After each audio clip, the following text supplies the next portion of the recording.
Well, we're drawing to the end of results season in the United States as well as here in South Africa. The major banks, Absa, FirstRand, Nedbank and Standard Bank have all reported, and joining us for a look at those results as well as what the numbers are telling us about the outlook for the banking sector is Johannes Grosskopf. He's South Africa banking and capital markets leader at PwC. Thanks so much, Johannes, for joining us this afternoon. Thanks for having me. Let's get straight into this report and what exactly has underpinned the results that have come to the fore in the survey that was done of primarily the big four in South Africa.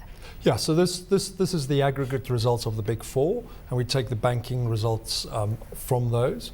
I think one just needs to look, and we start our report on saying one needs to look at the economy, because that's our banks are really closely driven by the economy. And if we look at consensus forecast for GDP, it was around 3%. It was downgraded to 2.7%, and this week the Minister of Finance said in Sweden that there's a risk that that number could be lower.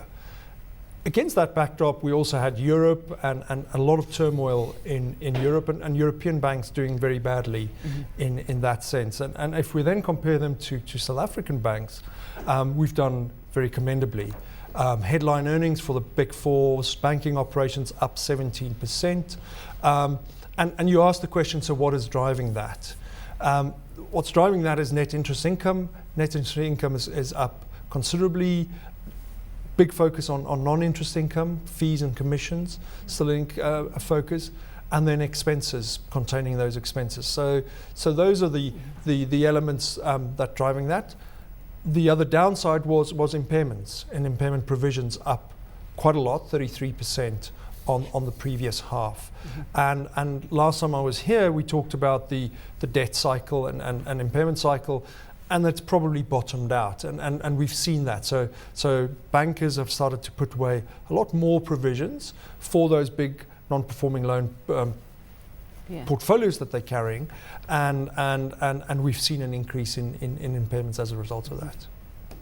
Johannes, you talk about a commendable performance by the South African banks, particularly compared to their Western counterparts, which is great. There's been a few sort of divergent performances from the big four. Absa had some problems that famous day when a trading update came down and the share got whacked over the next 2 to 3 days. I think FirstRand probably the standout performers of the four, without wishing to offend anybody. But talking about the commendable performances as a whole, yes, our banks are well capitalised. Yes, they're well run, and yes, they haven't got involved in the shenanigans that the other banks overseas have.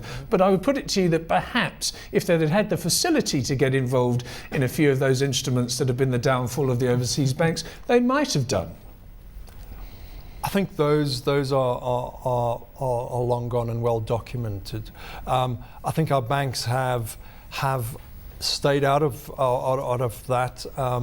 And have continued to build their local franchises and building their franchises in Africa.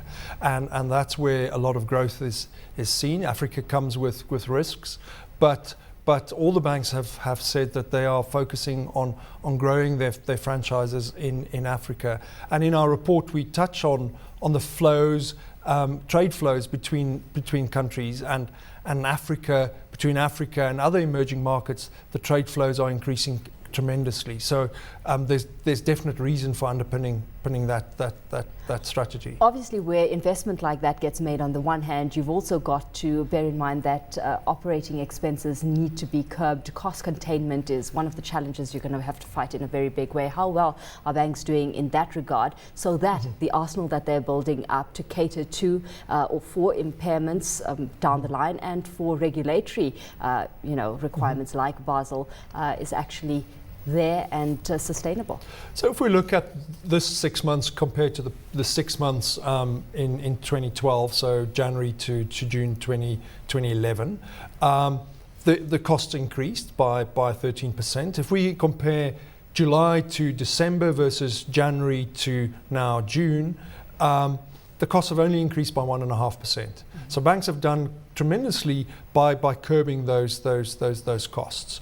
If you then look at the average dollar-rand exchange rate, that's deteriorated, so that's hindered them in that. And if you look at salary increases was in the region of 12% for the banks across the board. So salaries have increased, so discretionary spend has been curbed. And we note in our report salary increases, clearly headcounts have increased. As they expand into Africa, you need the management teams and staff to do that. So clearly that's increased.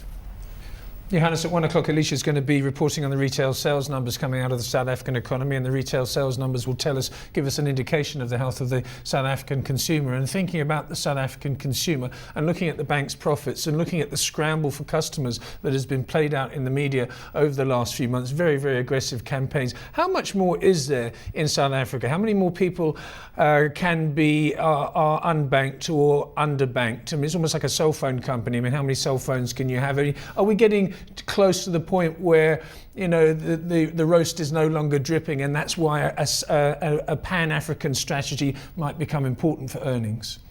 Yeah, I'll deal with the African question now. I think if you look at the number that's been published, and I believe people are multi-banked. So I think if one person goes from one bank to another, do they necessarily close their bank account at the other bank?